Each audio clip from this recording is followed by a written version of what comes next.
ଢେଙ୍କାନାଳ ଜିଲ୍ଲା ଅନ୍ତର୍ଗତ ଗଅଁଦିଆ ବ୍ଲକରେ ପ୍ରଥମ ବିଶ୍ୱ ଓଡ଼ିଆ ଭାଷା ସମ୍ମିଳନୀ ଗଅଁଦିଆ ବ୍ଲକର ସହକାରୀ ନିର୍ବାହୀ ଯନ୍ତ୍ରୀ ସଦାନନ୍ଦ ସଚ୍ଚିଦାନନ୍ଦ ମାଦେଳିଙ୍କ ଅଧ୍ୟକ୍ଷତାରେ ଫେବୃଆରୀ ମାସ 3 ତାରିଖ ପୂର୍ବାହ୍ନରେ ପଞ୍ଚାୟତ ସମିତି ସଭାଗୃହରେ ମହା ଆଡ଼ମ୍ବରରେ ପାଳନ କରାଯାଇଥିଲା।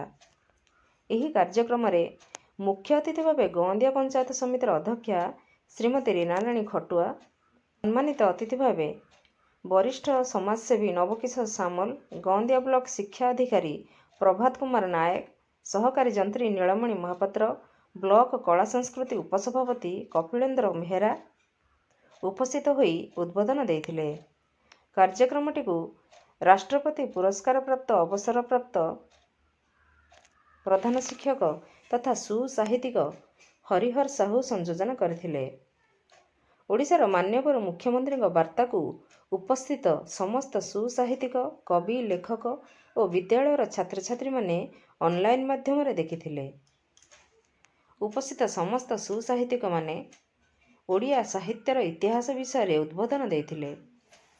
ସମସ୍ତ ସାହିତ୍ୟିକମାନଙ୍କୁ ମାନପତ୍ର ଓ ଉପଢକନ ଓ ପୁଷ୍ପଗୁଚ୍ଛ ଦେଇ ସମ୍ବର୍ଦ୍ଧିତ କରାଯାଇଥିଲା।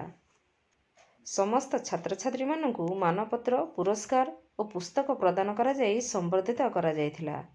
ସଭାଗୃହରେ ରଖାଯାଇଥିବା ପୁସ୍ତକକୁ ଉପସ୍ଥିତ ସାହିତ୍ୟିକ ଓ ଛାତ୍ରଛାତ୍ରୀମାନେ ଦେଖିବାର ସୁଯୋଗ ପାଇଥିଲେ।